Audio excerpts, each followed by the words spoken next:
Hi guys! So magka-camping na tayo ulit after 1 month dahil sunod-sunod ang ulan. So tayo ngayon pupunta lang tayo sa malapit. So dito lang tayo muna sa Baliwag, Bulacan, sa Parulan Farm. So again, Baliwag lang siya. So welcome to episode 13. So biglaan lang to guys. So tara, let's go! Pack of dreams, let's hit the road. Where the wild winds always blow. Campfire nights, sunrise glow. Explore with Jason. Let's go! Let's go! Explore with Jason. Let's go! Let's go! Pack of dreams, let's hit the road. So bibili muna tayo guys ng tubig dito sa subdivision bago tayo tumuloy-tuloy. Tapos siguro sa labas na lang tayo bumili ng yelo. So guys, change of plan. So sa labas na tayo bibili ng tubig dahil wala tayong baryan. Nakakaya naman magbayad ng 1,000 doon. Pesos lang yun. 10 pesos lang yung ibabayad natin. Wala rin naman GCash doon. So baka bumili na lang tayo ng ulam, tubig at yelo sa daan, sa OSAVE o sa 7-Eleven. Tingnan na lang natin. Hindi naman ganun kalayo yung biyahe natin, 1 hour lang yun. So tara.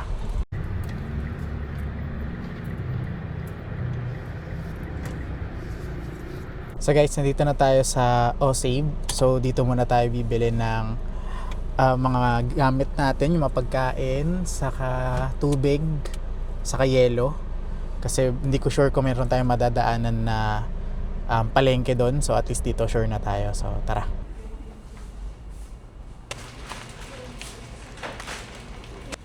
Tubig.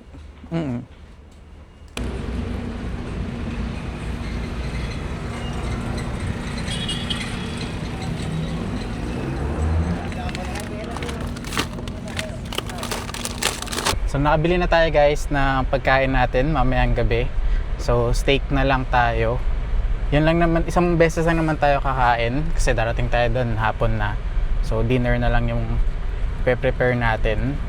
Tapos bukas di na tayo magbe-breakfast, sa labas na lang kasi nga biglaan lang to, tas baka umulan din. So doon na tayo sa sigurado.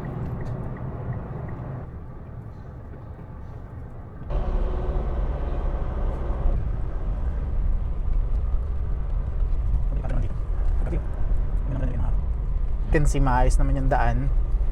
Medyo delikado lang sa part na yun kapag may nakasalubong kayong malaking truck kasi walang harang yung parang kanal na malaki.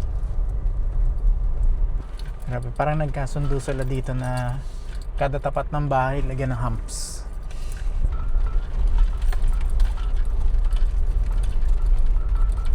Ano naman siya guys, saktong ano lang, saktong rough road. Kahit anong sasakyan, kayang-kayang dumaan dito, kahit sedan. Feeling ko kahit sedan na lowered kaya dito eh. Pero mabagal nga lang. Ito siguro.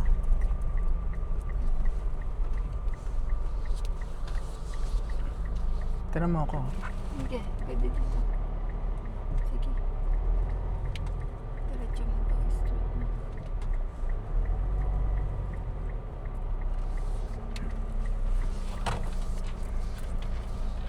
Dito nga.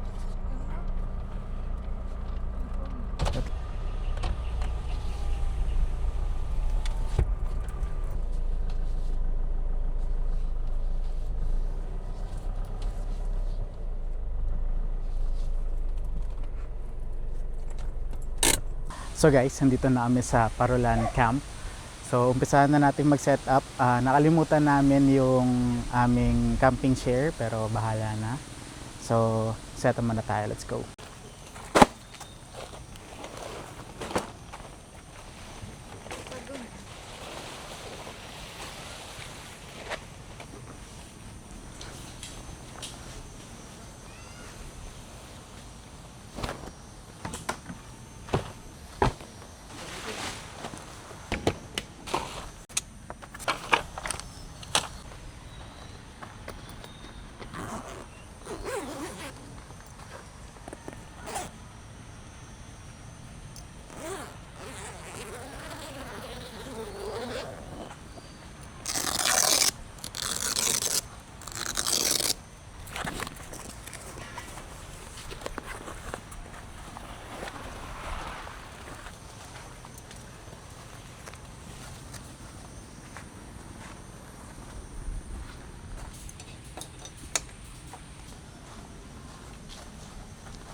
So guys, lalagay natin muna yung pole na pang support dun sa 270 owning natin.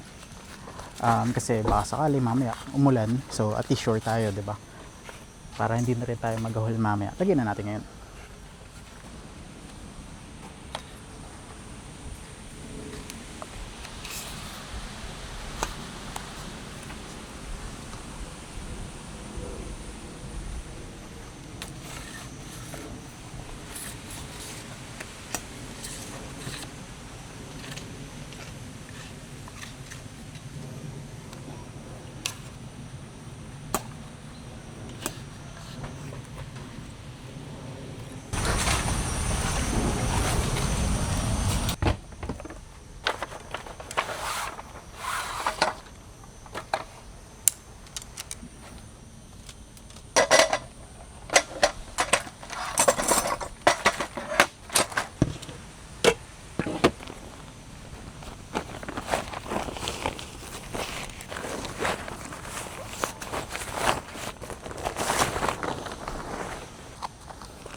So hi guys, so again, welcome to episode number 13.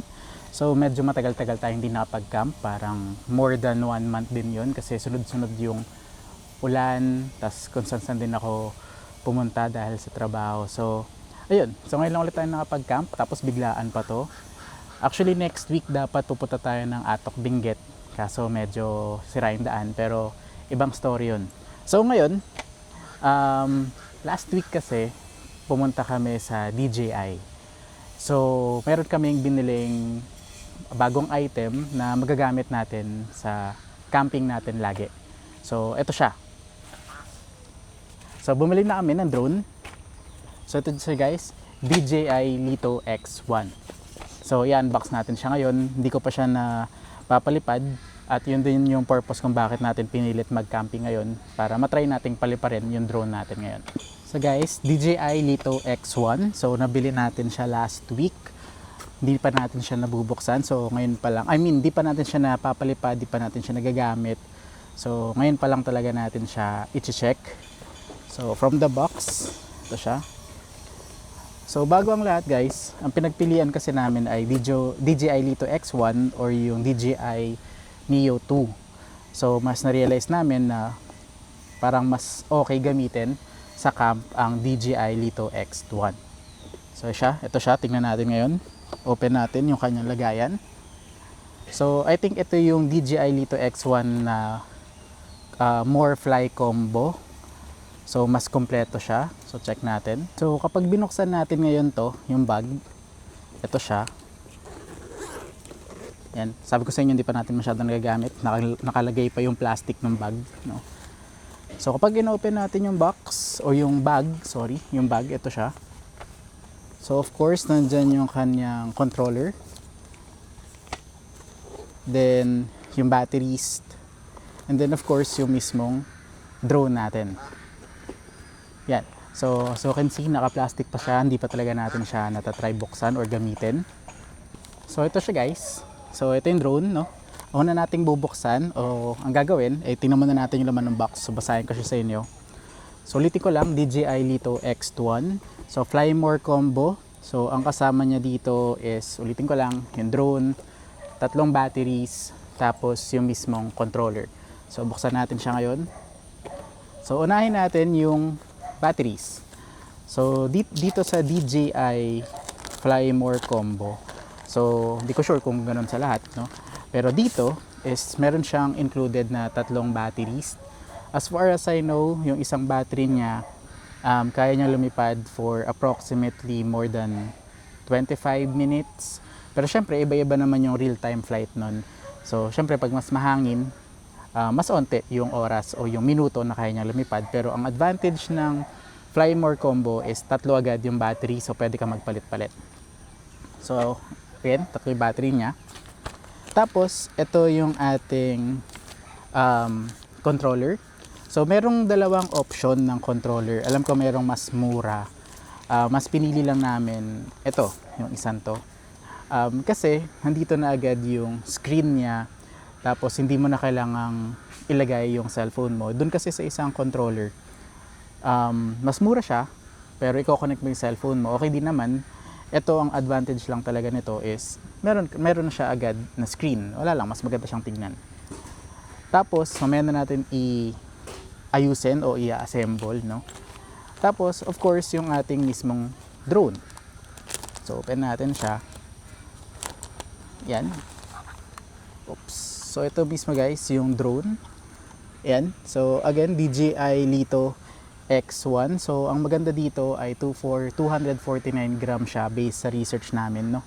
Yung 249 grams ay pwede siyang, kumbaga, enough yung bigat niya para hindi siya masyadong tangayin ng malakas na hangin. Then, sa bigat niyang to, hindi rin siya masyadong magre-require ng masyadong madaming licenses. So, itatry natin siyang paliparin mamaya. Okay? So, lagay muna natin sa bag yung mga plastic. Ngayon guys, itatry nating buuin or paganahin yung ating DJI Lito X1. So, tatanggalin muna natin to, yung takip sa kanyang mga sensor o sa gimbal niya. Wait. Yan. Tapos, ang maganda dito ay hindi siya ganun kahirap i-assemble, no? Pero since first time natin to, mag-iingat tayo ng kaunti. Yan. Yan. Meron ako nabiling drone, if naalala nyo yung vlog doon sa Baraka. Meron akong pinakitang drone sa inyo doon, di ba? Pero yun kasi, nabili lang natin sa China. So, sobrang layo ng quality nun. Sobrang layo din naman ng price at specs na meron dito sa DJI Lito X1. So, ito lang siya. Yan. So, hindi ko na masyadong i-explain mismo yung drone kasi pwede naman kayo manood mismo ng review ng DJI Lito X1, no? Pero, again, gusto ko lang siyang i-try ngayon. So, ito yung battery. As you can see, ewan ko kung nakikita masyado, pero 249 grams. Then, ilalagay natin siya dito. So, ulitin ko lang guys. If napapanood nyo na napanood nyo yung Baraka na vlog, hindi ako nagpapalipad talaga ng drone. So, hindi tayo master dito. So, ito yung first time talaga natin magpapalipad ng maayos na drone. Tapos, ulitin ko lang. Ito yung controller. So, nandito sa likod yung kanyang stick. So, ilalagay lang natin. Yan. Ito-try natin siya paliparin ngayon.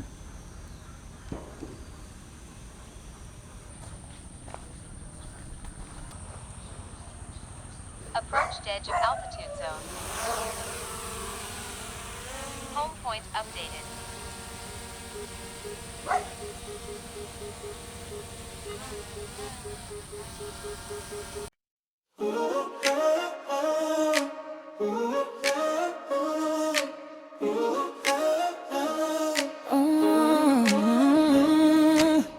Morning light, the engine starts. Maps are drawn inside our hearts. Windows down, the breeze rolls in. Every road feels new again. Leave behind the noise and hurry. Trade it all for sky so free. Every mile's another story. Nature sings the melody. Coffee warms the morning cold. Simple moments turn to gold. Rain or shine, we'll still believe the best memories grow with the trees. Home is where we roll. Home is where we roll. On the stars that lead us home, we find peace in every mile. Explore with Jason. Home is where we roll.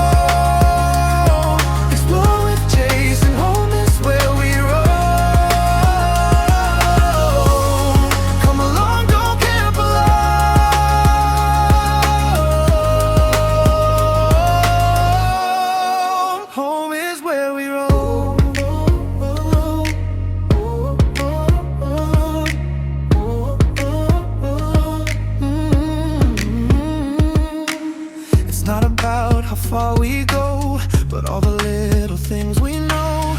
A quiet lake, a crackling fire, the So guys, after natin magpalipad ng drone, medyo kumulimlim ng kaunti, no? So i-ready na natin yung setup natin. Maglalagay na tayo ng ng tali doon sa ating 270 owning para kung bumuhos man siya mamaya, hindi na tayo kakabahan masyado. So tara. So guys, ilalagay na natin yung tali, no, dito para kahit umulan, medyo goods na tayo. So tatanggalin ko muna tong ilaw na to. Kasi sure ako guys, uulan yan. Yan. So ang maganda kasi sa 270 owning, syempre pag sinet up mo siya, diba, sobrang dali lang niya. Tapos freestanding na kasi to, meaning kahit wala yung pole, okay lang. Pero syempre, para may tulong din, nilalagyan pa rin natin ng pole. Tapos ito, ang purpose itong mga to is to make sure na mahahatak mo siya, ganyan, para merong parang pupuntahan yung tubig. Hindi yung may ipon siya dyan lahat. So okay, lagyan muna natin.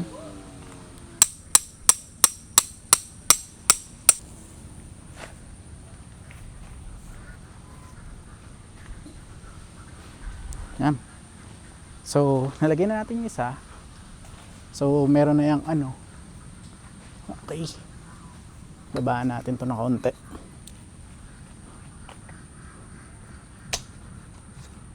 So, ito lalagyan din natin yung kabilang side din, yung kabilang side na yun, para sure na may pupuntahan lahat ng tubig na malalagay dito sa ating 270 owning. So, itong side naman na to ilalagyan natin. So, kuha lang ulit tayo ng tali. Ng pegs, of course. So, until now, actually itong mga tali na to, nung ano pa to 2021, 2022. So, hindi pa rin tayo nagpapalit ng mga guidelines natin. Kumaga ng kulay. Kasi, wala, naisip ko kasi na sa gabi, syempre, mas maganda yung kita, yung guidelines mo. Kasi, may mga maglalakad-lakad, ganyan, kung mapatid sila, diba? Bukod sa kawawa naman sila, yung setup mo din. Tapos iuurong na lang natin tong mga sabitan natin ng gamit para hindi sila mabasa kasi dito siya sakto. Then yung last, yung doon sa harapan natin. Okay, so yung last na guideline na yung ilalagay natin. So dito sa unahan. Tapos guys, kung makikita nyo, iba yung upuan natin kasi nga, naiwan nga namin yung upuan namin. So, nagrenta kami dito. Buti na lang may pinaparent sila. Hindi ko pa nga pala kayo natutour. Ayusin ko lang muna to. Tapos kapag naayos na natin yung setup natin, ikot ko kayo. Ano guys, so na-setup na natin lahat ng sides na kailangan ng guidelines. So, sana hindi siya masyadong umulan, sana saktong ambon lang para goods tayo. So yan na guys, bumuhos na yung ulan. No, di pa naman ganun kalakas. Ito, yan na. Literal, buti na lang nalagay na natin yung mga guidelines natin. Bumuhos siya, literal mga 1 minute pagkatapos kong ilagay yung huling guideline dito. So, buti na lang natapos natin agad. Tapos, buti na lang napagpalipad na tayo ng drone natin. Na-try natin siya. So, hindi naman kasi natin pwedeng gamitin ang drone ng umuulan. So, sana ganito lang siya para hindi naman ganun ka-hassle. So, guys, umuulan. Tapos, umaaraw din. So, in short, may kinakasal na tikbalang. So, guys, meron pa tayo ulit isang i-unbox. So, kakatapos lang nung ulan. So, hindi naman siya ganun kalakas. Nagbasa lang, nagputik lang. So, yun. Again, meron tayong i-unbox. So, syempre, ano rin to? Gamit din siya ng pang-camping. Kasi merong mga ibang campsite, diba, na tabo lang. Or, tabo lang. Walang shower. Okay naman yun. Wala namang masama dun. Pero, minsan, maganda rin na, diba, mas maganda na shower head siya. So, ito ay portable shower. So, ikat na natin siya para makita natin. Di ko pa nakikita yung CR dito, so hindi ko alam kung may shower head ba yun o ano, itsura niya. Ito na siya. So, if ever man na walang shower head yun, try natin to. So, ayan siya guys. Okay, so ayan. So, ang tatak niya ay Bavin. So, portable shower. So, ayan guys. So, net. Siguro lagayan niya. The next natin is ano tong box na to. Check natin.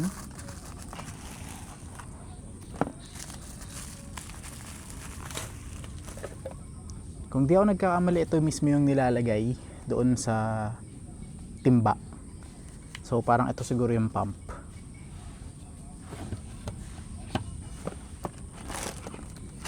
Ito ay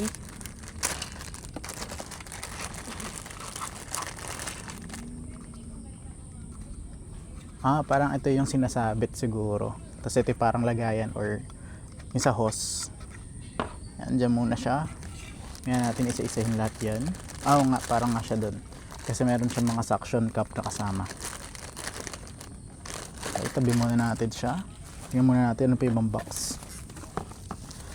Of course, yung mismo shower head. Tarang! Yan siya. Yan. Meron pang isa.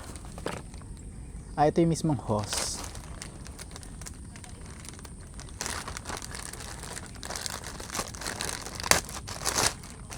Yan. Medyo mahaba din naman siya. Yan o. Kasi walang masyadong in-explain dun sa instruction ni. Actually, parang very straightforward lang naman yung instruction niya. Ganun lang. Buo na siya. So, ito yung itsura ng pump. So, ilo-long press lang to. Then, yan. Oh. Mamaya guys, ito-try natin to kung paano siya gumagana. Guys, maglalakad-lakad muna tayo. Ang una natin gagawin ay umorder. Ng dinner. Kasi wala kami pagkain. Order muna tayo ng dinner dahil kulang yung nadala namin pagkain guys. So dito lang yan.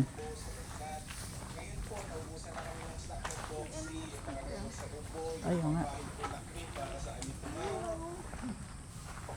Order ka. Order po. Tiya, habang patuloy na hinihintay ng mga residente na tuluyan ang bumupa ang Ano sa'yo? Ito, sa, ano po sa akin, tinapang bangus. Dalawa po ba? Ngayon na po babayad o Pagkano lang po. bukas? Okay. Ako po tapa. Tapang kabayo. Tapang kabayo sa tinapang bangus. Balikan na lang natin to sa ito. Sige, balikan na lang po namin ito. Thank you, boss. So guys, maglalagay ulit tayo ng sticker. Kaso, di ko alam kung may dala akong sticker. Wait guys. Check muna natin kung may dala tayong sticker. Kasi dahil biglaan to, di ako prepared. So, tingnan natin. So guys, maglalagay tayo doon ng sticker. Ayan, buti na lang meron akong dala. Lalagyan muna natin sticker, saka tayo mag-iikot-ikot. So, dito tayo. Yon. Episode 13 guys. So punta muna tayo sa CR. Dito yata yung CR. So merong CR for men and women. Syempre doon tayo sa lalaki. May shower guys. Hindi natin magagamit. CR check tayo. So, yan. Nakatile siya. Malinis. So merong, of course, merong bowl. Merong shower. Meron tayong bidet. So, ibig sabihin niyan ay bidet check.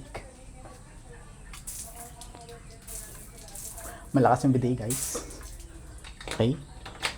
Check natin yung pressure ng water sa shower.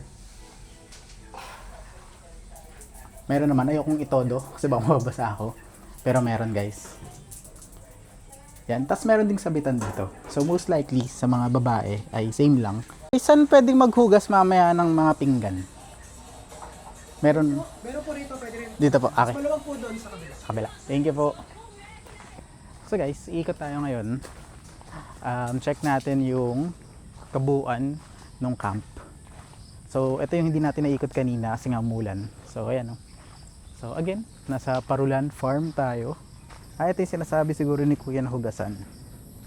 Pwede din daw maghugas dito. So, check natin ang pressure ng tubig. Uy, malakas. Okay, malakas. So, meron din daw doon. Pero dito yung, ewan ko, medyo mas maluwag. Tapos tingnan natin dito. Parang, ito yung nakita ko, parang may nagsiswimming eh. Check lang natin. Wala lang siya ngayon. Tanong natin mamaya kung lalagyan nila ito bukas. Pero, yun nga, since umuulan din kasi, so, di siguro nila lalagyan ngayon. Pero meron. So, mas okay na yung meron kaysa wala. Parang kapag car camp, doon ka sa pwesto namin. Pero kapag hindi ka car camp, pwede ka dito. Then guys, meron din ditong fish pond. So, kung mahilig kayong mag-fishing at meron kayong fishing gear, hindi ko alam kung pwede magrenta, tatanong ko pa. Pero most likely siguro meron. So, ito yung yung ating fish pond. So, meron daw tilapia dito, pagalingan na lang manghuli. Parang yata, 120 per kilo kapag nakuhuli kayo. Iko-confirm ko yung price. Pero alam ko yun yung amount. Then, meron din tambayan dito, yan So far guys, alam ko hindi pa ganun kasikat yung campsite na to. I mean, nakikilala na siya pa unti-unti. Pero hindi pa siya ganun kasikat. Pero kung ako yung tatanungin nyo, must visit to. Kasi medyo malapit lang siya sa Marilao. Actually, less than an hour lang siya sa Marilao. So, most likely sabihin na natin 1.5 or 90 minutes mula siguro sa Quezon City. So, babalik naman na tayo guys dun sa setup natin, yung pwesto natin. Kasi mag-start na tayo magluto ng steak, ng dinner natin. Kasi nga, di ba, nag-order tayo ng dinner na iba, pangdagdag. Si kuya nagluluto na tayo, hindi pa. Mamaya kasi dumating agad yun, tapos yung steak natin hindi pa luto, di lalamig yun. So magluluto na rin tayo. So ito na guys, yung nating steak. Let's go. Pasan lang natin siya ng 3 minutes in each side. So ito yung steak natin guys. So ulitin ko lang, try natin 3 minutes each side. So ulitin ko lang, di ako pro magluto ng steak. Basta ako kanya-kanyang trip na to. Okay guys, so tapos na tayo maligo. Update ko lang kayo sa tubig. So, okay naman yung pressure nung shower. Tapos ang maganda doon, hindi ganun kalamig yung tubig. So, hindi ka nginginigin. So, yun. Okay yung CR, okay yung bidet, okay yung kumbaga tiles. Yung pressure ng tubig, okay. So, points na naman sila doon sa CR check. Guys, pakita ko sa inyo yung setup natin ngayong gabi. So, ito siya. So of course, si Monty, tapos nilabas ulit natin yung 270 owning natin. Tapos, yung guidelines, sinayos ko na yan, binanggit ko na yan kanina. Andito yung ating cooking station. Ayan. Tapos, nandito ang ating isang ilaw. So, alam nyo naman na yan. Then yung ating mga sampayan ng ating mga gamit. Ayan. Then yung table natin, hindi na natin dinala yung long table kasi again sabi ko nga sa inyo biglaan lang to. Tapos ito yung nabili kong ilaw, pakita ko sa inyo, 5 to. Yan medyo malakas siya, diba? Yan, pwede siyang ganyan, then pwede rin siyang flashlight. Yan, so 5 ganyan yung binili ko. So ayan ayan yung warm light, tapos kandila natin. So ayan, nakalagay na yan dyan. So nadagdagan yung ating mga ambient lights. Yan. Then of course, nandito yung ating inflatable tent. So check nyo next vlog natin. Bumili na naman si Mikey ng isa pang tent. So check nyo na lang kung ano tsura nun. Then of course, yung mga lagayan natin. Katulad ng binanggit ko guys, hindi tayo ganun ka-prepared sa camping na to. Kasi biglaan lang talaga siya. So, hindi natin dala masyado yung mga gamit natin. Tapos sa loob ng tent natin, wala namang masyadong pinagbago. Maliban dun sa mga gamit. So, pakita ko sa inyo. Yan, So, of course, yun din ulit yung ating inflatable na upuan. Tapos yung stand natin, nandyan. Then, ulitin ko lang, yun yung ating DJI, na Lito. Andyan siya.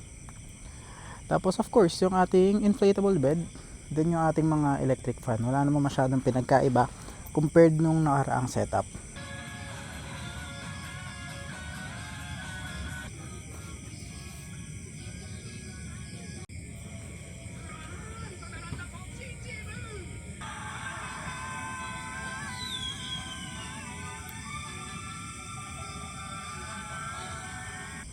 So guys, tapos na kami manood ng One Piece.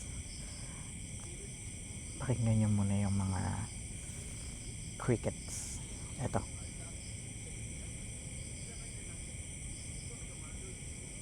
Hello guys, good morning. So, makapagligpit na tayo.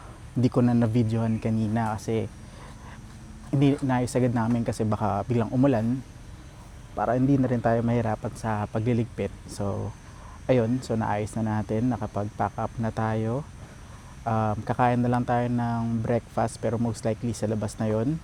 Then, nakaligo na din tayo. So, ang next natin gagawin guys ay i-review na natin yung campsite. So, ulitin ko lang, nasa Parulan Farm and camping site tayo. So, katulad nung nabanggit ko sa inyo nung kahapon or doon sa unang part ng vlog, 5 aspects pa rin, syempre, yung grading natin. So, in terms of accessibility, nabanggit ko naman na yun kahapon, na okay yung daan papunta dito. So, kahit anong klaseng sasakyan, walang problema, makakadaan. Kahit lowered pa yan, makakadaan kayo. So, points kayo doon. In terms of security, gated yung campsite. Tapos mayroon ding bantay naman 24 hours. So in terms doon, points na naman sila doon. So wala kayong kailangan problemahin in terms of security. Tapos attentive naman sila kuya. So goods na goods sila doon. In terms of signal naman guys, okay din yung signal dito. Sabi diba, pinakita ko nga nakapanood pa tayo ng One Piece kagabi. So in terms of signal, okay yung Globe, okay yung Smart. So wala kayong problema doon. So points ulit sila doon. Tapos in terms of CR, nakita nyo naman 'di ba na naka-tile siya, may shower, may bidet. So for a campsite standard, sobrang okay nun. So points ulit sila doon. So guys, so last natin is yung price value. So nakuha ko na ang aming listahan ng utang. So, ang car camping namin dalawa for overnight is 1,000. So, basically, 500 per head. So, for me, worth it naman siya. Kasi, okay CR. May signal. Tapos, yun nga, mapuno. Nakita nyo naman sa drone shot, di ba? So, tapos mayroon pang fishing. So, worth it siya para sa 500 for me. Tapos, ang add ko lang, so, points nila doon. So, overall, na-cross out nila yung 5 aspects natin, no? So, in short, ang score nila ay 5 out of 5. So, again, puntahan nyo to guys. Must visit talaga to. Tapos, idagdag ko lang, ang maganda dito guys, diba nabanggit ko nga na hindi namin nadala yung camping chair. So, buti na lang, meron pwede rentahan dito. Tapos, ang ganda po. Ang binayaran lang namin ay 100 lang tong dalawa. 100 pesos, no? Dalawang camping chair na. So, sobrang goods. Tapos, yun nga, nagluluto rin sila. Nagpaparent din sila ng tent. Di na namin natanong kung magkano yung renta ng tent, pero most likely mura lang din yun kasi itong magandang camping chair mura lang eh. Isipin nyo 50 pesos per day. Tapos yun nga, add ko lang kung just in case lang no, na wala kayong nadalang pagkain or tinamad kayo magdala ng pagkain, pwede kayo magpaluto dito. Nakita nyo naman yung presyo dun sa unang part ng vlog, diba? So medyo mura lang din siya. So overall, for me, wala talagang negative dito. So puntahan nyo siya, malapit lang. Ulitin ko lang, most likely 1.5 hour lang siya from Quezon City. So yun guys. So see you next week. Tingnan natin kung saan tayo. Unfortunately, hindi natin kaya mag-atok. So tingnan natin kung magbabagyo ba tayo or magsa-south tayo. So lagi nyo tatandaan guys, no?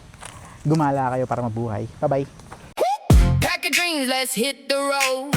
Where the wild winds always blow. Campfire nights, sunrise glow. Explore with Jason. Let's go! Let's go! Explore with Jason. Let's go! Let's go! Pack of dreams, let's hit the road.